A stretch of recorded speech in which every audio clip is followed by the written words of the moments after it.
je propose de vous aider à installer un visiophone. Alors le modèle choisi est Memo 2. C'est un kit qui est livré complet, une platine de rue avec sa visière, un moniteur.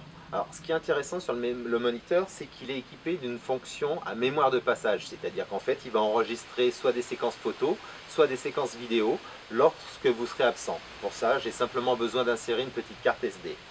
Le kit est capable de commander un automatisme de portail et une gâche électrique, et surtout il est garanti 2 ans. Voilà, donc nous allons installer la platine de rue. Pour ça, j'ai commencé à préparer mon support, à tirer mes fils. Il faut suffisamment de câbles pour la caméra, la gâche électrique, éventuellement le portail. Alors, petite chose importante, l'objectif de la caméra doit être placé à environ 1,60 m afin de pouvoir visualiser la personne qui se présente devant la platine de rue. Alors, je retire la platine de rue de la visière. Je passe mes câbles dans le trou et je vais commencer à vérifier que ce soit bien droit. Une fois leur placement trouvé, je pointe, je perce et je fixe. Avant de fixer ma visière, il est important de mettre un joint silicone sur la moitié supérieure, d'accord, afin d'éviter le ruissellement de l'eau.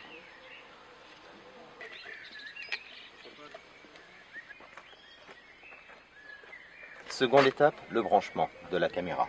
Alors pour ça, rien de plus facile, il suffit de regarder la notice et de bien repérer ses câbles. Donc là j'ai choisi un câble bleu, un câble noir. Il faudra absolument que je branche ces mêmes câbles sur le moniteur. Voilà, une fois que tout est connecté, il ne me reste plus qu'à refermer ma platine de rue. Alors j'emboîte d'abord le haut de la platine. Et je finis par la petite vis qui ferme le tout. Me voici maintenant à l'intérieur pour l'installation du moniteur. Alors il doit être positionné à peu près 1,60 m de haut. Je vais commencer par le présenter, simplement pour connaître l'emplacement idéal de mon étrier. Positionnement de l'étrier de niveau, bien sûr. Je marque, je perce et je fixe. Je vais maintenant connecter le moniteur. Alors je retrouve le fil bleu et le fil noir que j'avais choisi lors du branchement de la platine de rue. Ce système a un gros avantage, c'est qu'en fait le bornier est démontable, donc ça facilite grandement le branchement sur les fils. Par contre, faites très attention lors du positionnement du bornier à bien le positionner correctement. Je connecte le cordon d'alimentation que je vais faire courir le long de ma porte jusqu'à ma prise murale. Mais attention, je ne branche pas tout de suite, j'attends que mon installation soit finalisée.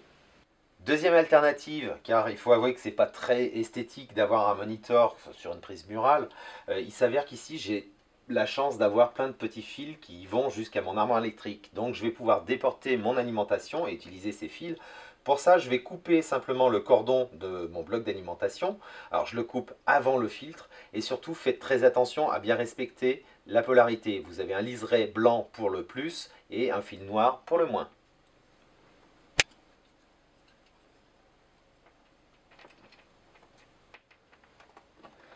Maintenant que tout est connecté, je vais pouvoir accrocher le moniteur.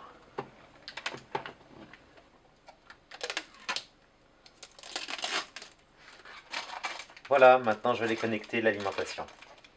Au niveau de mon armoire électrique, donc j'ai simplement posé une prise 230 volts et je vais donc connecter mon adaptateur sur la liaison qui va au moniteur.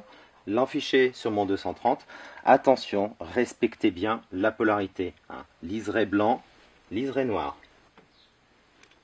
Une fois que je me suis assuré que tout est connecté correctement, je peux brancher mon adaptateur. Ce système est très complet, puisqu'en fait vous avez des réglages, notamment réglage de paramètres, où vous allez pouvoir régler l'heure, la date.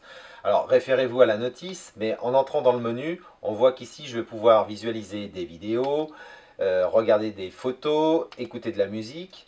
Voici mon menu de paramètres. Alors dans ce menu, je vais pouvoir notamment configurer le mode d'enregistrement, c'est-à-dire, rappelez-vous, c'est un système qui peut faire mémoire de passage. Lorsqu'un visiteur sonne, soit j'enregistre une séquence vidéo, soit j'enregistre simplement une photo.